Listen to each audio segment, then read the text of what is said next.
1. Louis. The body is a tree with 5 branches. When the mind is unstable, time enters in. Firmly determine the greater bliss. Ask the teacher, says Louis, and know. What is the use of meditation at all? One dies bound to pleasure and pain. Give up the bondage of desire, the hope for keenness of sense. Draw the wings of emptiness close to your sides. Louis says, I am seen in meditation, seated on the seat of inhale-exhalation.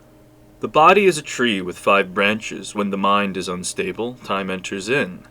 The image of the body as a tree is elaborated by the Chinese Zen Buddhist Lan Shi in his treatise on meditation.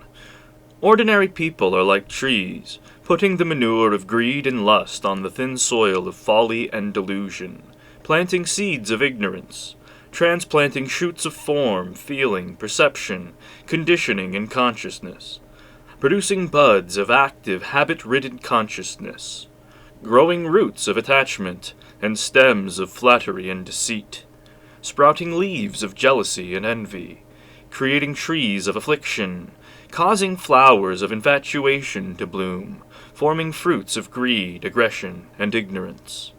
In Louis's verse, the 5 branches of the tree of the body may be taken to stand for the limbs and head, or they may be understood to refer to the 5 clusters of form, feelings, perception, conditioning, and consciousness, which are commonly used in Buddhist literature to represent a mortal being. As also in Lan Shi's essay, when the mind is unstable, time enters in, because the body is governed by mind, and is therefore affected, even afflicted, by fluctuations in the mind which bring the whole being under the sway of time. Aristotle is reported to have said, "The soul is not within the body, rather the body is within the soul, because the soul is more extensive than the body, and greater in magnitude." Were the term mind, in the Buddhist sense, substituted for Aristotle's soul, this statement could have come from India, in explanation of the primary Buddhist emphasis on care and cultivation of mind. The philosophers and physicians of Taoism, which is much like Tantric Buddhism, also regard instability and hyperactivity of the mind to be direct causes of physical unwellness and deterioration. Firmly determine the greater bliss. Ask the teacher, says Louis, and know. The greater bliss is subtle transport, beyond the ordinary sense of joy and sorrow. Although it is a natural phenomenon, this is nevertheless sporadic in people subject to ordinary social and psychological conditioning. Therefore, it is not accessible as a constant resource unless and until it is deliberately stabilized.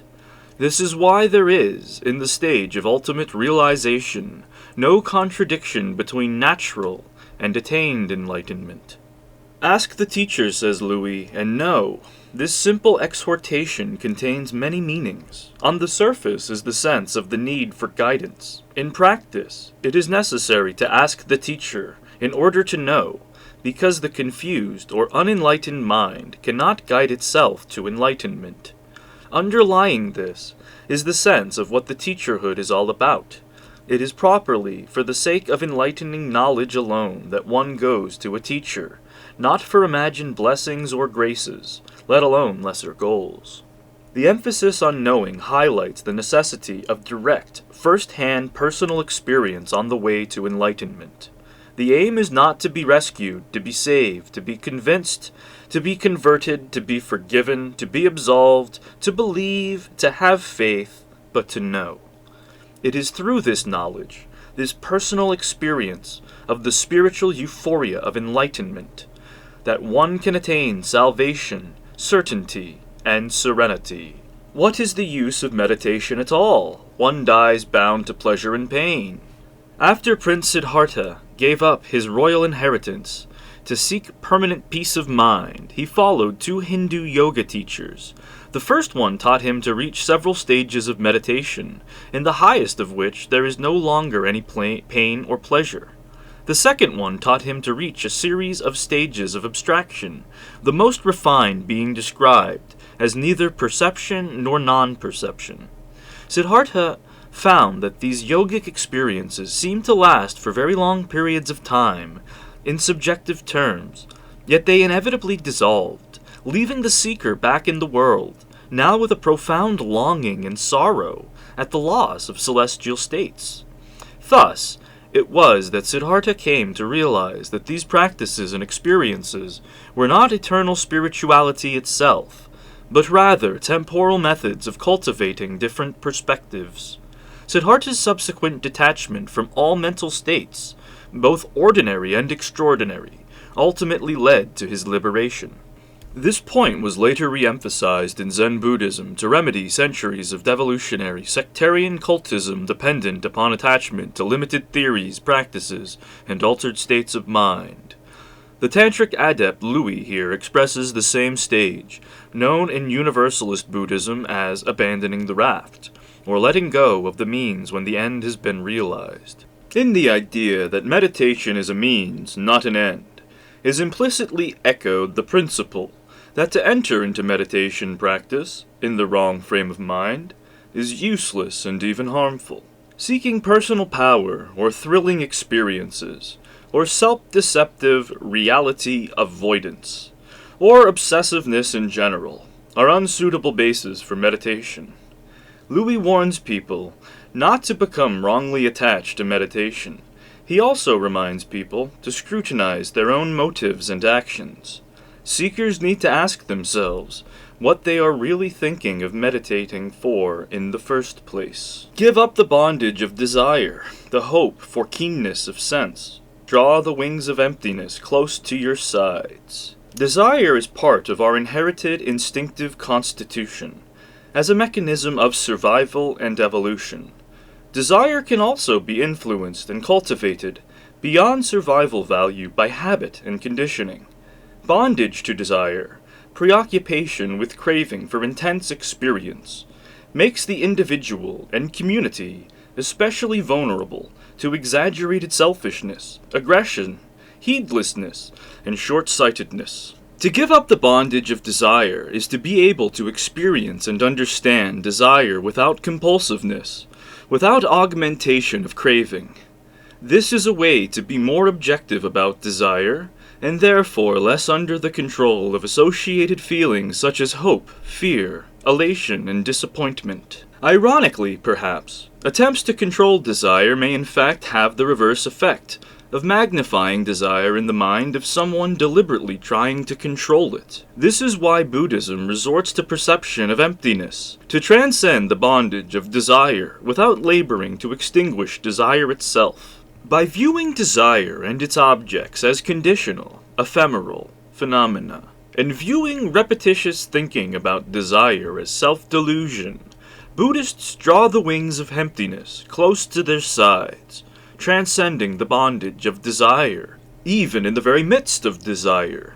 To those already obsessed with desire and its fulfillment and frustration, this way of managing desire can seem negative or nihilistic. When the mind is already set on its own preoccupations in this way, the felicitous outcome on the other side of liberation from obsession is not even thinkable. The Buddhist goal of realizing emptiness is actually a better happiness. As illustrated in the ancient Dhammapada, Buddha himself presents the pattern of spiritual regeneration following upon mortification or transcendence of the lower self. Do not indulge in negligence. Do not be intimate with attachment to desire. The vigilant one, meditative, gains great happiness. Louis says, I am seen in meditation, seated on the seat of inhale-exhalation. This verse may seem, at a glance, to contradict the earlier verse questioning the use of meditation.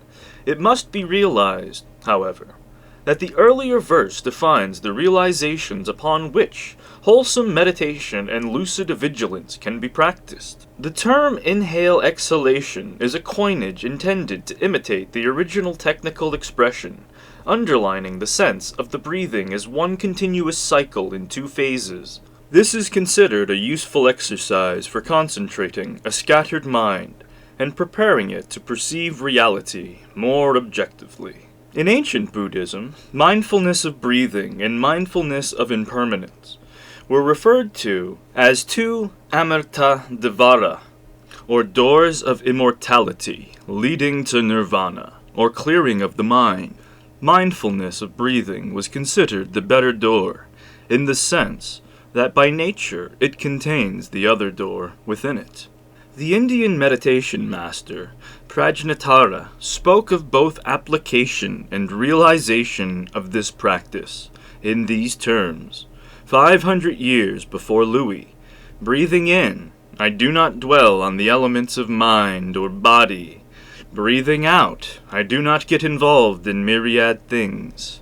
Zen Buddhists of the Far East, whose teachings resemble those of the Vajrayana Siddhakaryas of Bengal, consider Prajnatara, 5th century Common Era, their 27th Indian patriarch.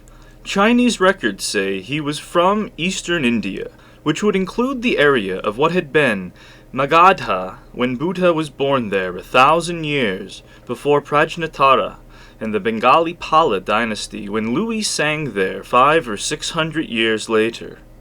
Buddha's mother tongue, Magadhi, and Louis's Old Bengali language are directly related. Thus, it is possible to see, in more than one dimension, the historical continuity of Buddhism in its first homeland over a period of at least 1,500 years, unbroken through what conventional scholarships generally designates Hinayana, Mahayana, and Vajrayana Buddhism.